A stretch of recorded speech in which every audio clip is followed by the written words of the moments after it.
Kia ora koutou, nau mai haere mai, and welcome to Frogs on Friday, where we take a look at what's happening in the world of work in Aotearoa.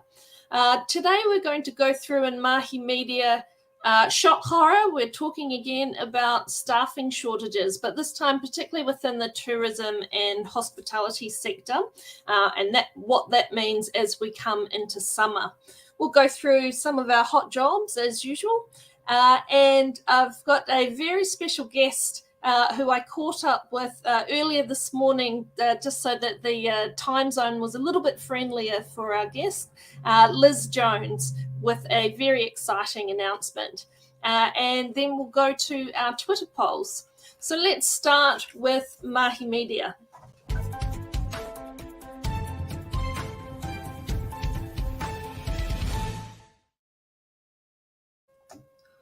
Okay, so summer is on its way, although there has been lots of sunshine this week, but an awful lot of rain as well, and storms and all sorts. Yes, summer's, I'm sure it's on its way, but unfortunately the workers aren't.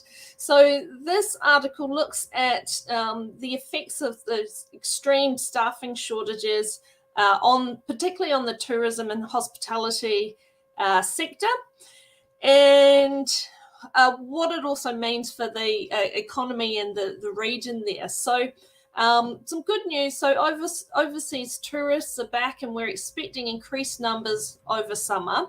I say good news, and it sounds like good news, but I guess maybe it's not if we don't have adequate staffing numbers to make sure that their experience is a good one. As you're aware, the tourism and hospitality sector is one that has really had a bit of a tough run, or more so than some of the other areas, and is really struggling with the labour shortage. So although they're welcoming the return of overseas visitors, it will be a bit of a balancing act to make sure that businesses don't take on more that they can manage, and are still able to deliver on our reputation for outstanding Kiwi hospitality. Further to that, so the Reserve Bank is predicting tourism and travel to be back up to around 95% of pre-pandemic levels. But at that same time, tourist hotspots like Queenstown, for example, are experiencing those acute worker shortages, with availability of job seekers in the district down to 52%. So this leads to forcing them to operate under reduced open hours, and it may even lead to increased prices, and potentially a flow-on effect of that is less tourist spending. So it'd be interesting to see how this pans out particularly over the summer period. So as you start to plan for your holidays over this time, make sure go back and remember those days of being kind. Make sure you're patient with your wait staff and accommodation providers, or I don't know, your bungee jump operator. As I say, they've had a bit of a tough run and will be scrambling a little bit like the duck with the feet are scrambling underwater, and hopefully seeming quite calm on top of the water. So make sure that you cut them some slack, because they're doing all they can to provide service with a smile. Okay, so let's go through to our Hot Jobs Friday.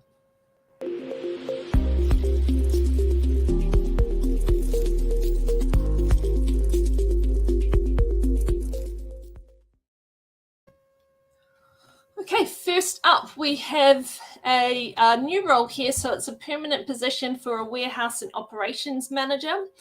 This one's run by Simi in the Auckland team. I believe it's based in South Auckland. So you'll be working with an event company and responsible for the warehouse management, incoming and outgoing stock, and things required for the setup for different events, as well as the delivery and pack down for those events, as well as looking after the team there. So if it sounds like something interesting, I think that's does sound like something to keep you busy and on your toes in that role. Be sure to get in touch with Simi or apply online through our website. Okay, so this one is a temporary position, so a senior education advisor based in Whangarei in Northland. This one, you are working across both the networking and advisory teams, and a big part of the role is collecting and processing regional data, so to be able to help with that planning and as well as design of programs. For this one, you will need experience in something similar, so data collection and analysis, as well as being able to write excellent reports. If you're interested in this role, get in touch with Shav Neal as part of the temp team in Auckland. And the last one here is a senior analyst. So this one is a permanent opportunity. It's based in Wellington in the CBD and working across ministry and Crown entities. For this, if you're interested in this role, you'll need a good understanding of strategic planning and implementation, and a background with research will also be a benefit for this role. Get in touch with Chitra in the Wellington team, and she'll be able to answer any questions about the position, as well as looking at any other opportunities. I know it's a very busy period in the Wellington team, lots of opportunities there.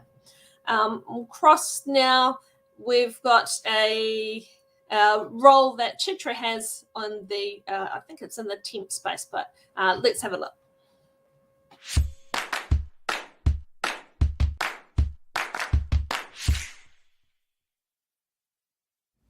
Hi there. I'm looking for an executive assistant for a central government agency for a permanent opportunity starting in the new year. You will be supporting a general manager who has a team of approximately 15 members. This is quite a busy role. Responsibilities will include managing a busy inbox and calendar, overseeing monthly reporting, organizing meetings, and a lot of engagement across the agency. They offer a fairly flexible work environment. This opportunity will suit someone who's resilient and energetic, who can bring an element of nurturing with them, like organizing team lunches and overseeing functions, etc. If this sounds like you, get in touch with me at 04-978-6610 or chitra@frogrecruitment.co.nz. Thanks for watching.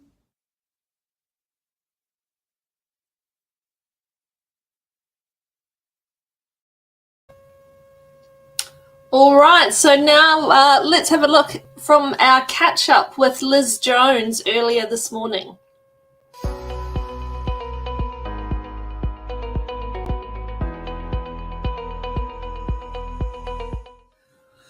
Well, a very special part of the show. I'm so thrilled to be joined by our long-term colleague, Liz Jones, but over from the complete opposite side of the world. Hello, Liz. Hello. Hi, Shannon. Thank you for having me. So how cool is this? People to People UK, we are officially open. I am beyond excited to be here finally after months of secrecy and planning. I'm delighted. We've opened our London office this week with our very first People to People UK employee, Hannah Scanlon. And already we can see just how big this is going to be. There's a huge demand for talent, a gap in supply, and we're certainly here to fill that gap. So to all our recruiter colleagues in London and the UK, watch this space. We're definitely hiring and would love for them to be part of that journey. Yeah, absolutely. Such an exciting time. And tell us a little bit more about this journey. Yeah, sure. So it's I guess that's a question that we're asked a bit, the why are we here, the motivations, why the UK? And People to People have been around since 2005. So we've worked with quite a number of multinationals who They've often asked, what our global coverage is. And with the recently agreed free trade agreement between Australia and the UK, it's really opened up that opportunity for us to be able to supply talent and offer a global talent solution. Essentially opening up the talent mobility across Australia, New Zealand and the UK. So we can now offer our clients a broader reach to find talent and offer our candidates a second to none recruitment experience. So I guess with that, we're here. We've opened the first office, the first of many, I hope. And we are live and ready to recruit. Yeah, absolutely. Well, I guess I had the privilege of being the first international branch, or opening the first international branch of the people-to-people recruitment group. But at that time, it seemed a long way away that we'd ever branch out further. So it's just so exciting to be in the UK. Yeah, it's a little bit like the Twilight Zone. I'm sure, well, kind of literally at the moment. Yeah. So take us through, tell us a little bit more about what will be happening across your space and some of the areas where you're strong and what you can offer to the UK.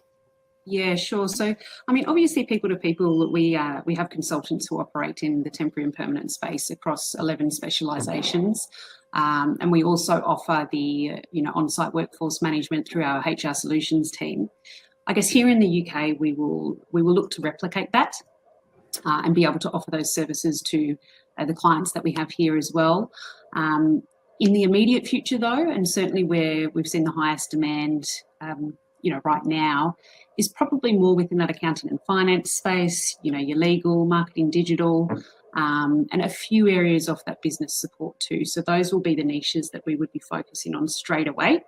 Obviously, we can do a few other niches as well because we've done them back in Australia and New Zealand, but that's where we see the demand right now. So I guess if you're hiring, reach out to us. We are ready to recruit. We're live.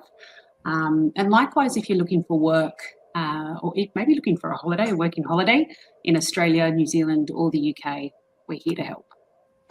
Absolutely. Well, I must say I'm definitely looking to those, what's a good word, cross-pollination opportunities. So I know there's a lot of Kiwis who have been champing at the bit, ready to get away on their OE. So it's sad to lose some people from New Zealand, but to be able to connect them in Australia and the UK as well. It is the post-COVID travel bug. Yeah, people are ready. But we're in the key areas, so we can keep supporting. So that's fantastic. Well, all the best, Liz. I can't wait to see such great things happening there in that space, and for you personally. And I'm sure we'll watch the space, and we'll see good things coming through. Thank you. Thanks so much, Shannon. Thanks for having me. No problems. Bye.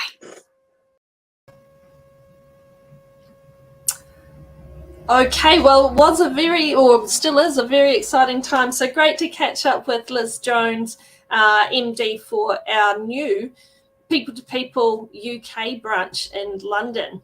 Let's go through now and have a look at our Twitter polls for the week. So last week we asked, would you take a pay cut for a better work-life balance? So trying to see if money is the be-all and end-all or if there's more to it. So a bit of a mixed bag here. So 35% said, yes, I would. 25% said, no thanks.